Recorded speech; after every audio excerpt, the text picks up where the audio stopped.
சென்னையில் நடைபெற்று வரும் புத்தக வெளியீட்டு விழாவில் முதலமைச்சர் மு.க.ஸ்டாலின் பேசி வருகிறார். பார்க்கலாம். கொடி மாறல, சின்னம் மாறல, நம்ம எதிரிகளுடைய வடிவங்கள் வேண்டுமானால் மாறி இருக்கலாம், நாம மாறல, நம்ம போராட்ட களமும் மாறல. இதுதான் திமுக. அதனால்தான் பெருமையாக அதை குறித்து சிவா அவர்கள் எழுதியிருக்கிறார். தமிழனாக பிறந்தது சிறப்பு, கழகத்தில் பணியாற்றுவது பெருமை, கலைஞரின் தொண்டனாய் வாழ்வது பேருன்னு எழுதியிருக்கிறார். இவையெல்லாம் வெறும் எழுத்தல்ல, காலத்துக்கும் நிலைச்சிருக்கக்கூடிய கல்வெட்டு. ஒவ்வொரு திமுக தொண்டரும் தன் இதயத்தில் எழுதி வச்சிருக்க வேண்டிய சொற்கள். தமிழை விட, கழகத்தை விட, கலைஞரை விட நமக்கு என்ன பெருமை வேண்டும்? என்னை பத்தி எழுதுறப்போ கலைஞராய் வாழும் தளபதினு எழுதியிருக்கிறார். என் மீதான அன்பு மிகுதியால் அப்படி எழுதியிருக்கிறார் நான் நினைக்கிறேன். என்னை 45 ஆண்டு காலமாக பக்கத்திலிருந்து என்னை பார்ப்பவர்.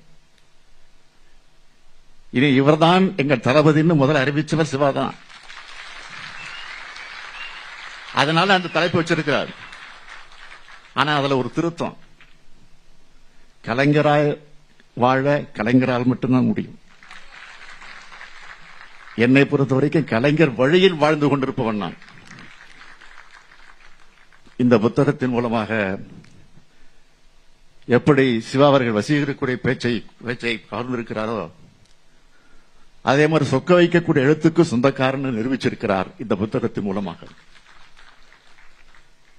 இந்த நூல்கள்ல திராவிட இயக்கத்தோட கொள்கைகள் இருக்கு, நம்முடைய தலைவருடைய வரலாறுகள் இருக்கிறது, இயக்கத்தினுடைய தியாகம் இருக்கிறது. மொத்தத்தில் கழகத்தினர் எப்படி பேசணும், எப்படி எழுதணும், எப்படி வாதிடணும், எப்படி பதில் சொல்லணும் என்று வழிகாட்டக்கூடிய புத்தகங்களாக இவற்றை திருச்சி சிவா அவர்கள் உருவாக்கி கொடுத்திருக்கிறார். நாங்கெல்லாம் இயக்கத்துக்குள்ள அடி எடுத்து வச்சப்போ, அந்த காலத்தில் நம்ம இப்படி இன எதிரிகள் பொய்களையும் வதந்திகளையும் புறப்பிட்டு தான் இருந்தாங்க. ஆனா இன்னைக்கு பாஜகவினர் பொய்களையும் அவதூறுகளையும் பரப்புவது மட்டுமில்லாம அதை எப்படியெல்லாம் உண்மையாக மாற்றலாம்னு யோசிச்சு வராங்க. வரலாறுகளை அதனால மாற்றுறாங்க. அவற்றை உடைத்தெறியக்கூடிய இன்னும் ஏராளமான திருச்சி சிவாக்கள் இந்த நாட்டுக்கு தேவை, இந்த இயக்கத்துக்கு தேவை. இந்த நூல்கள் மாதிரி இன்னும் பல புத்தகங்கள் தேவை. இந்த புத்தகங்களை உருவாக்கி தந்திருக்கக்கூடிய நம்முடைய திருச்சி சிவா அவர்களை மீண்டும் பாராட்டுகிறேன். கவி பேரரசு அதன் வைரமுத்தவர்கள் சொன்னார்கள், சிவா அவர்கள் தான் ஐஏஎஸ் ஆக முடியலன்னு ஒரு பேட்டியில சொல்லியிருக்கிறார் என்று குறிப்பிட்டார். நானும் படித்தேன். நான் அவருக்கு நிறைவாக சொல்ல விரும்புவது, திருச்சி சிவா அவர்களே, ஐஏஎஸ் பதவிக்கு ஓய்வு உண்டு. ஆனா நீங்க கொள்கையை பரப்பும் திமுக 3 இடத்துக்கும் நம் பயணத்துக்கு என்றைக்கு ஓய்வில்லை என்று சொல்லி விடைபெறுகிறேன். நன்றி, வணக்கம்.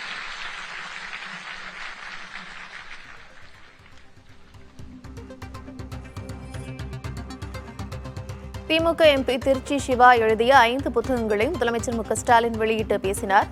கருணாநிதி வழியில் தான் நடப்பதாக அவர் தெரிவித்தார். என்னை தளபதி என்று முதன்முறையாக அழைத்தவர் திருச்சி சிவாதான் என்றும் அவர் பேசினார். அவர் பேசியவற்றை பின்வரும் செய்திகளில் விரிவாக பார்க்கலாம்.